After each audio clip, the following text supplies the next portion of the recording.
On this next Facing Fear segment, I got to ride motorcycles with some bikers who've been riding their entire lives. They talked to me about why they love this sport and how they feel on the road.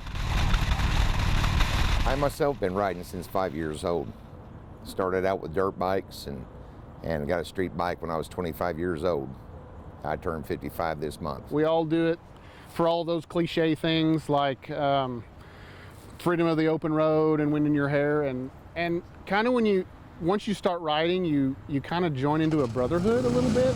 It's you kind of, people that you've never met that ride, other people that ride motorcycles, they kind of automatically gravitate towards each other. And we've even taken it a step further when we joined a riding club. It's a family. People are there. It's kind of a chosen family. I rode as a passenger at first, and then I had a friend who said she rode her own bike, and I thought that was pretty cool. So I had never ridden a motorcycle in my life, even as a child. And I went to OTC and took the Motorcycle Safety Foundation course, and been riding since then. I ride because of the freedom. No matter what's going on, no matter where you've been all day, you get on a bike and it all goes away. Everything's good. The excitement, the thrill, the adrenaline rush. It is an adrenaline rush. I used to race motocross and got in the hare scrambles as well, and it was just a rush. Dogs and bikers have a lot in common. Dogs will hang their head out the back end of a truck and get the wind in the face. Bikers are the same way. Bikers say when they're on the motorcycle riding on the open road, feeling the wind in their faces is when they feel the most free. You kind of forget about everything. It's kind of it's peaceful, and you're enjoying the scenery, and you just it's kind of an escape. You get away from everything. It's something that if you're interested in it at all, you should try it. Might not be for everybody, but it is definitely a lifestyle that people should check into. The best way I can describe it is freedom. It's an amazing feeling of freedom. I love it. I'm pretty much addicted to it. Once you ride your own, I don't think you'll ever look back. I can see myself doing it for the rest of my life. But with everything amazing about biking, there are also risks bikers have to take every day. It's sad but true, but nowadays, I speak for myself to say there's a bit of worry that comes in now because there's been, unfortunately, so many motorcycle accidents. So we're increasingly more aware these days. I've been riding so long, and there's been so many deaths and accidents here lately that I'm almost afraid to even get on this bike and ride out to the country. The city is the most dangerous part. They tell me what they have to do to ensure their own safety. Never ride in blind spots. Riding in a blind spot, the drivers don't know where you're at. Try to speed up a little bit to get out of the blind spot. Sometimes the drivers speed up themselves.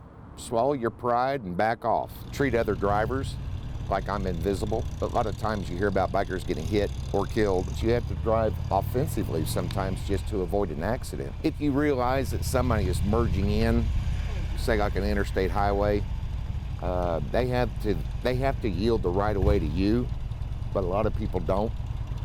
So if you see somebody's coming up real quick and you're getting ready to collect them, and it's more dangerous to ride defensively and apply a brake or anything, nail it. Get on out there in a hammer lane and get around them. That's an offensive maneuver. Don't stop too close to the vehicle in front of you at a stoplight. I've realized that motorists don't see motorcycles, even with a brake light on. They're seeing the car in front of them, and that's where you hear about people getting rear-ended. Stop does not mean slightly tap on pedal. It means stop. Always treat everybody like they're getting ready to pull out in front of you.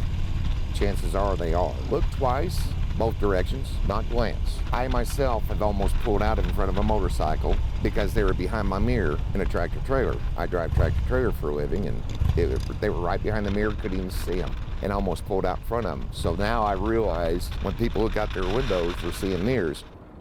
Look around your mirror, because they will hide a motorcycle. Is it safer to ride in a group? Yes, it because is. there's more, like, people see it more probably? Yeah, a lot more headlights. Rick Hart also told me about their group, BADD. Bikers Against Dumb Drivers, Bad Cruising Crew. I'm the founding member. We started this club in April 2007. We're chartered. We're a family friendly club. We have women officers. Our little nickname that we gave it is ERRE. It's eat to ride, ride to eat, because we're bikers with eating problems. A lot of people say it's not the destination, it's the ride.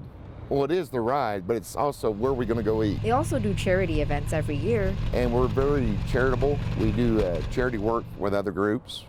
Whenever they have a fallen rider or a child that's hurt or a child that needs help or family needs help. Always after Easter, we hide an actual keg that we've decorated, and you get $250 if you find the keg. But it could be anywhere from 6 stops to 10 stops. You don't know where the keg's at. So we do it all by riddles rather than just a regular poker run. We've had a lot of money that we gather, 100% of it goes to children that normally wouldn't have a Christmas. There is underprivileged families out there. We get with schools, talk to their counselors. We get permission from the parents that we were able to show up at their house and buy for their children. And we get a list of their age, sizes, and boy, girl. So we go out on a big shopping spree and we shop, we wrap them up. The week before Christmas, usually the week of Christmas, we go deliver the gifts to the children. It's a charity that we wholeheartedly believe in. We put everything we have into it. When you're able to bless children that normally wouldn't have a Christmas, it really feels good. And to see parents cry, it makes it worthwhile. And if you want to be a part of this, visit their Facebook page for more information. I really want to do this again. Frances Lin, Ozarks First.